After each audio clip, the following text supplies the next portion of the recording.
Hello, YouTube, and welcome back to Kerbal Space Program. I'm Mike Braedley, and as you can see, we only have two Kerbonauts in this three-man pod, and that's because, if you remember, we left poor old Buremy, or Buremy, not exactly sure how that's pronounced, floating out here in space. And actually, we're going to get him a little closer to Kerbin. Right about there. Yeah, it's going to mean a night launch, but that's okay. So yeah, let's get our rescue craft into orbit and actually double check my staging. Yeah, get you all in there. Throttle up and in 5, 4, 3, 2, 1, launch! So yeah, this is probably maybe a little, well, not really overpowered, but definitely probably overfueled for this mission.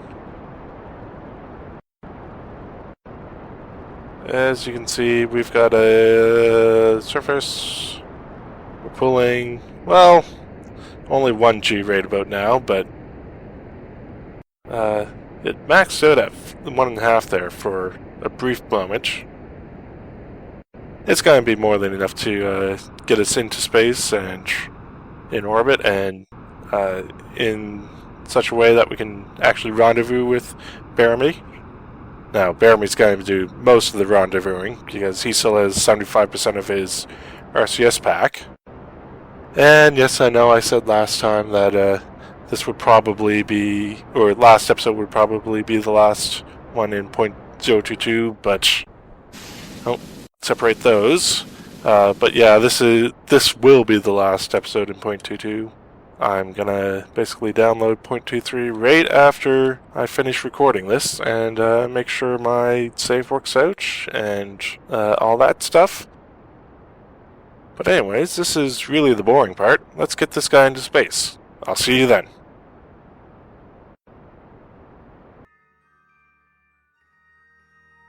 Okay, so we're in orbit and yeah, kind of missed the launch window here. As you can see, I'm going to be here, and Buremy's going to be over there. So that means we're going to need to make one more orbit, but yeah, that's going to be fine. Oh, I should actually, even though I have plenty of electric charge, I should probably fold these out.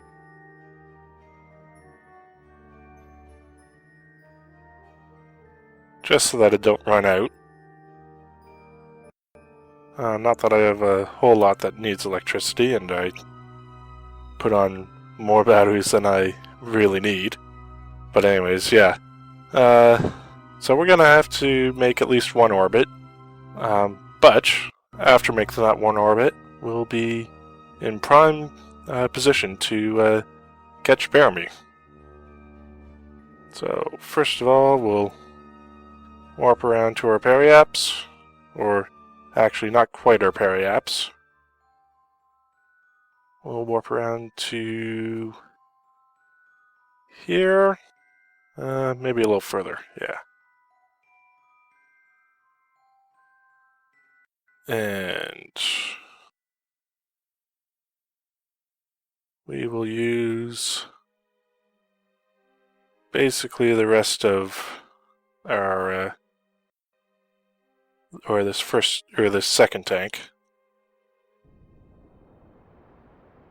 which isn't much. There it goes. I'm leaving a little bit of space debris. Can't be helped. Well, probably could be, but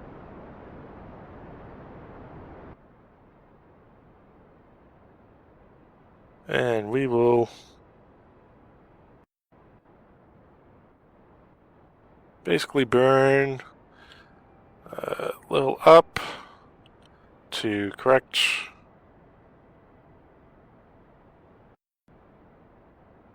Basically, we want to be just inside Buremy's orbit. And unfortunately, I think we're going to have to make the final correction after I pass this intersect mark. because I don't think it's going to show me everything that I want to know. But fast forwarding through the boring bits basically, and yeah, just overkill that burn more than a little, but that's okay because it's fuel is cheap in this mission, and I realize that yeah, I'm still a little off, still so. Again, yeah, correct and recorrect, and yeah, not enough precision.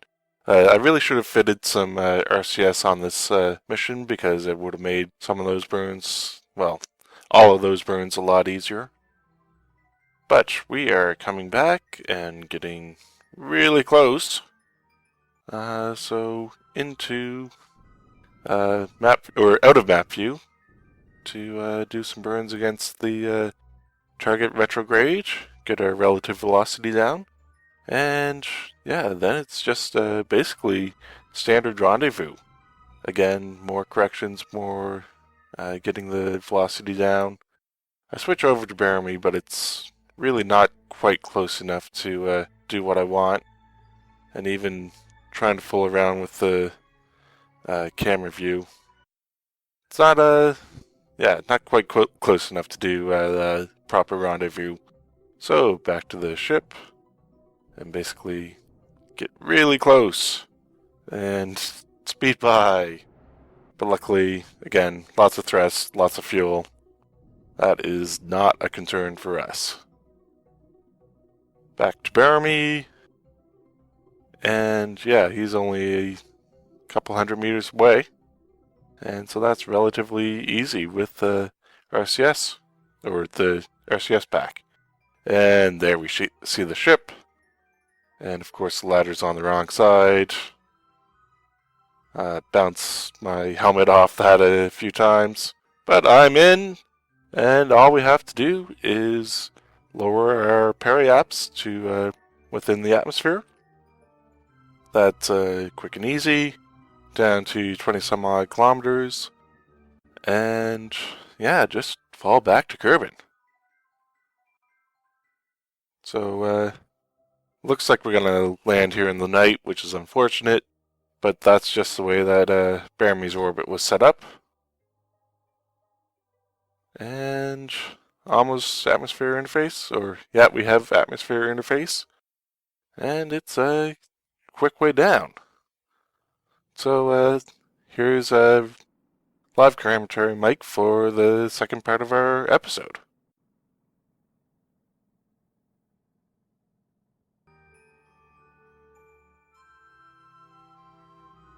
So, you remember this guy, right? He was the, basically the mothership for all our moon probes, and he still has a ton of fuel left. I mean, there's not much left in here, but I still have this entire tank with a T45 engine, I think, and then this tank with a 909. Yeah, T45. So yeah, we're gonna put this guy into orbit of Kerbal because we kind of want to find some antimatter. So right now, can I? No, but so I'm not really seeing any antimatter here in the orbit of Moon, but I'm pretty sure there's some near Kerbal, near the poles specifically. So we're going to put him into a polar orbit around Kerbal. But first things we have to do is break lunar orbit. And actually I don't care too much about the periapsis. It's more important that I set this up such that I know I'm coming closer to the apoapsis because I'm going to want to change my inclination out here.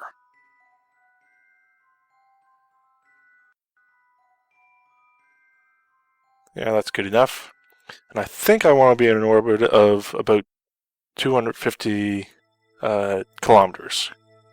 So I've got that burn planned, at least that first burn planned. So, yeah, let's go ahead and execute. So again, fast forwarding through all the boring bits, this is pretty much a standard escape once I get the ship lined up properly, a little thresh vectoring to help that out. And yeah, really don't need to be exact, and I don't realize it here. Well, actually, maybe I do. Yeah, that I'm gonna be still falling into Kerbal by the time I make my SOI change. So I do some work. I thought at the time that I had to be in a polar orbit, but that's not actually the case. We'll get back to that in a little bit. But yeah, I thought what I really wanted was a polar orbit, and so that's why I'm doing this burn here to increase my inclination. You always want to do that when you're out near your apoapsis, because it takes a whole lot less fuel. So again, our second inclination change burn. After performing an orbit, we lose our orange tank, unfortunately. That's okay, because we still have plenty of fuel left. And so, again, continuing to fix our inclination so that we're in a polar orbit. Yeah, it's actually not what I really want. I thought that all the antimatter, which is what we're actually searching for, is located near the poles, but it isn't. I come to explain that a little bit better a little later, so I'll leave live commentary and Mike to describe that. But yeah, here we're just circularizing around 500 kilometers. That's what I thought would be an optimal orbit height or orbital altitude. So I'm just doing some burns towards the nadir, which is the technical term for pointing towards the ground. Yeah, and it's all just to make so that I get a circular orbit a little easier than burning at the apoapsis and periapsis. It uses a little more fuel than, or potentially uses more fuel than that, but it's definitely easier and quicker in this case. But yeah, I end up with a 500 kilometer orbit, nearly circular, and so I start doing my readings. And right now I'm going to hand it back over to real-time or live commentary Mike during the recording.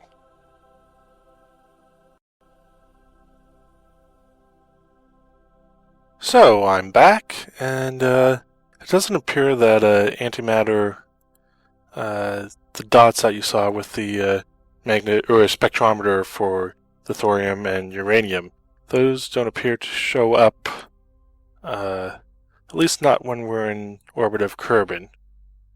But we can see the antimatter flux is 4.5 and dropping right now. It was rising, and yeah, so I did a little research, and it turns out that it's actually in an equatorial band around Kerbal instead of a polar or concentrated near the poles.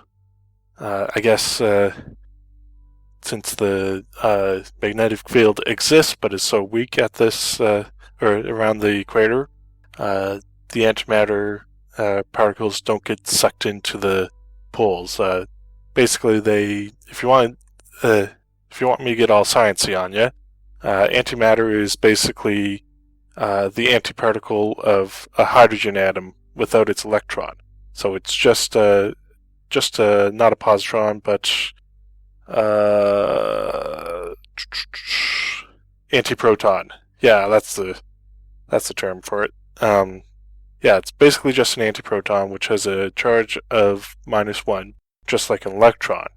So it will, if it's moving, it will flow along magnetic lines of flux, which is basically the magnetic field of the Earth or Kerbal, and it basically gets sucked into the poles, depending on which way it's going.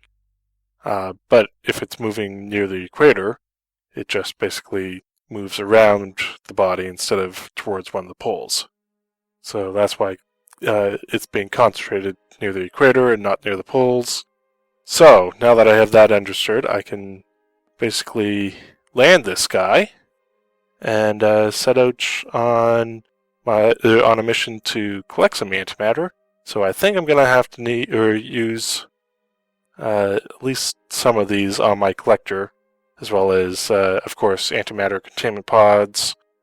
And yeah, I'll get to that in the next episode, most likely, because I'm going to need antimatter. Well, don't need it, but it's definitely preferable to have antimatter to power my warp drive instead of using fusion or anything like, or uranium nuclear reactor or anything like that, because it will basically charge the warp drive faster than the other alternatives. Anyways, I'm gonna get this guy back down onto the surface of Kerbin. I think I'm gonna make another orbit just so I'm back at the apoapsis. And yeah, this is about the altitude that the band is strongest. So, and it also means that we'll actually, you know what? I just might be able to land at or near the Space Center, which would be awesome. So I'm already in pointed at the retrograde. I've basically used all but the last little fuel tank, and I'm now on my LV909. And I definitely want to make this my periapsis steep so that I don't, well, I don't think there's going to be a risk of escaping, but more so that I land pretty close to the equator. Because that's where the Space Center is. It's located right on the equator. So 18 kilometers, well, 12 kilometers, I guess, will do it. So, just take it on faith that I actually did get this guy down. But anyways, that's going to do it for us for today. If you liked the episode, don't forget to leave a like and subscribe to see more stuff from me. I'm Mike Braedley. This has been Kerbal Space Program. I'll see you next time.